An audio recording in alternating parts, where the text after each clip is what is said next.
Man, I tell you, there is nothing like a nice brisk motorcycle ride to wake you up. Some say it's better than a cup of coffee.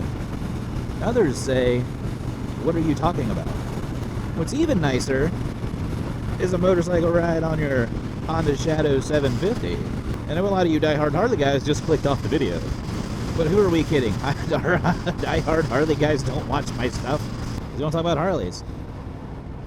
I am 100% convinced if you want to have an automatic, successful YouTube channel, either A, pick the same Harley that everybody has, or B, Honda Rebel. And just talk about those. I mean, not on the same channel, obviously. Pick one or the other, but those seem to be like the topics. And I think that's why the Honda Shadow 750, well, you know, my channel kind of, you know, inched up a little bit like it did. I'm not going to say it took off, but that's why you guys are here watching. It's because it's a great motorcycle.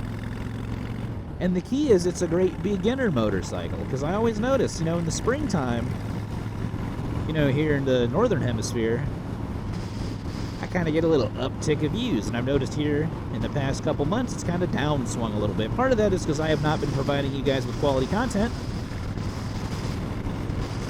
But let's be honest with ourselves, I don't think I ever really have. And that was a joke, so I really hope a lot of you aren't down there just like, oh, that's right, he has them. But it is an all-around great motorcycle. I mean, mine's an Aero, which, I mean, it doesn't look like it used to anymore. The Aero had the big classic fenders, which I really liked when I bought it, but I've made it mine. We're still waiting on some parts, too. I got some fork tubes, freaking rake kit. Oh, yeah, this thing's... It's like 6 to 8 weeks for delivery. It's been 6. They build everything to order. The place is called Chopper Supply LLC. I gave them a ring a little while ago, talked to the gentleman about some options, and spent a bunch of money. Which I put the fork extensions in because I didn't want to spend a bunch of money on the rake kit, and I wanted something chopper-ish. Well, I don't like the fork extensions anymore.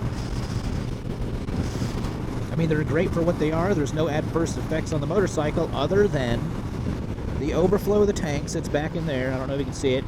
Sorry, you guys are looking at my boy parts. If I put a tad too much gas in this thing, or if it's at an angle, it'll actually drip onto the rear cylinder head out of the overflow. Probably having gasoline drip on your hot engine is probably not the best idea, unless you want to turn into Ghost Rider. But then this bike will be just about done. And that's the neat thing. I mean, you can customize these to make them as crazy as you want to. Now, if I was going to buy a smaller motorcycle specifically to bob out or specifically to chop out, would I pick the Shadow 750? No, probably not, because the VLX 600 has a much broader catalog for parts, and oh my gosh, have you guys seen? Oh, just Google custom Honda VLX 600, and just poof, your mind will be blown. I'm telling you. And power to weight, it's about the same as the 750, so you're not really losing anything. I almost thought about buying one, but then I didn't see the point, so I just cut this one up instead. But even if you leave them stock, they're really good machines. I mean, they'll do everything you ask it to do. Now, you can definitely spend a lot of money on these things, that is for sure. Trust me, I know. So, yeah, I can never sell this motorcycle. Not that I ever would, because it's a wonderful machine. You want something you can run around town on? And take a trip out of town on the weekends, this is the motorcycle for you. And as far as cruisers go, yeah, 750 is a little small, but this is like a mid-sized cruiser. I am like 6 foot tall in my riding boots, which is what I tell everybody. If I meet someone wearing these boots, I have to wear them every time I see them. But we'll say, okay, 5'11", and I don't really feel cramped. I mean, I've added, you know, mini boards, some forward controls, but I don't feel cramped. It doesn't feel like I'm riding a small motorcycle.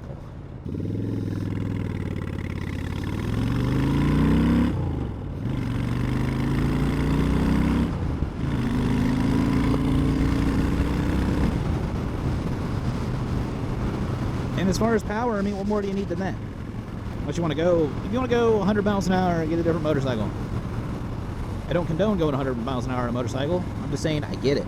Totally 100% understand the need for speed, because sometimes, I mean, it's exhilarating. I mean, not to mention Honda's reliability too. You know, I have not really been kind to this motorcycle. There's some days I just beat the ever-loving crap out of it, and it keeps coming back for more. You know, watching other people's videos and their thoughts on it really helped me make my decision, which is why I ended up with this. And honestly, you know, having not really ridden any motorcycles before this one, I don't have a whole lot to compare it to, but I will say this is actually pretty easy to ride. Power's not going to get you in trouble. I mean, that's almost wide open in 4th or 5th gear. And, I mean, I didn't throw me. I'm not in the ditch. I'm not in the woods. And when I got this, I never expected to keep it as long as I have. I didn't expect to mod it out like I did. I wanted to do 1 or 2 things because I thought they were cool, and then it just kind of went down a rabbit hole. And honestly, this is a motorcycle that I'm going to keep for a very long time. Others may come and go, but this is going to be the one. This is my girl. I don't care what happens. I will always have this motorcycle if nothing else. Unless I'm like complete, like, unless I'm in like big like financial trouble and I have no other choice, but I will never sell this thing. But if you did pick one of these up as your first bike and you did want to sell it, there's a good chance you could probably get your money back.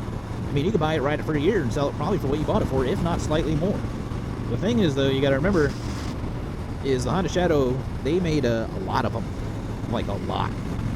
So the market's fairly saturated.